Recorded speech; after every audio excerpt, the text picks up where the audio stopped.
relativement à l'initiative d'Abidjan qui débute après la COP 15, Patrick Hachi a exprimé la volonté de son pays de jouer pleinement son rôle dans la lutte contre la désertification des terres. Le Premier ministre ivoirien, Patrick Hachi, a fait cette déclaration le vendredi 20 mai 2022, à l'occasion de la clôture de la 15e conférence des parties, COP 15, à la Convention des Nations Unies sur la lutte contre la désertification et la sécheresse.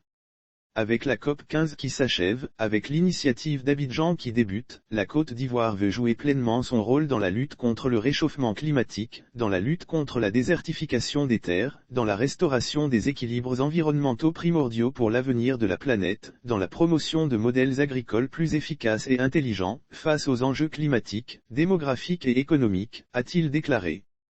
Paris et réussite de l'organisation de la COP 15, un double symbole pour l'avenir pour Patrick Hachi, le pari et la réussite de l'organisation par la Côte d'Ivoire de la COP 15, constituent un double symbole d'avenir. Il a expliqué qu'il est d'abord celui de la renaissance de notre nation, après une décennie d'efforts inouïs, menés sous le leadership du président de la République, Alassane Ouattara et grâce à la mobilisation extraordinaire de tout un peuple. La Côte d'Ivoire a désormais repris sa place sur le continent et sa marche vers l'avenir, soyons-en fiers. Soyons-en dignes, a-t-il dit. Le second symbole d'avenir, a poursuivi le chef du gouvernement, c'est celui qu'incarne cette COP 15 pour notre nation. Elle est en effet le prolongement d'un engagement constant de notre pays depuis une décennie, pour comprendre les enjeux naturels de notre écosystème et rechercher des solutions efficaces et durables pour lutter contre la dégradation de nos sols et celle de notre couvert forestier, a-t-il souligné.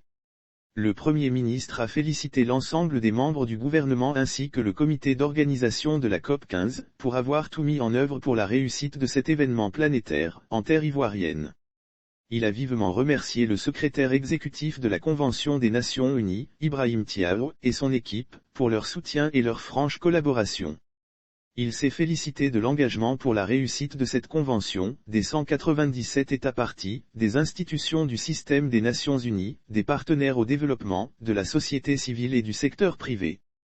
Patrick Hachi salue la participation remarquable des jeunes des femmes à la COP 15. Le chef du gouvernement a salué la participation remarquable des jeunes et des femmes lors de cette COP 15 et remercié, très sincèrement, la première dame de Côte d'Ivoire, Dominique Ouattara, présidente du Caucus des femmes, ainsi que la première dame de la République démocratique du Congo.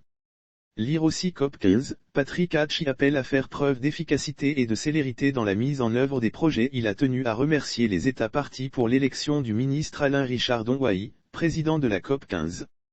Pour finir, le Premier ministre a souhaité un bon retour aux différents participants dans leurs pays respectifs et les a invités à revenir régulièrement en Côte d'Ivoire, cette terre d'hospitalité, cette terre de fraternité.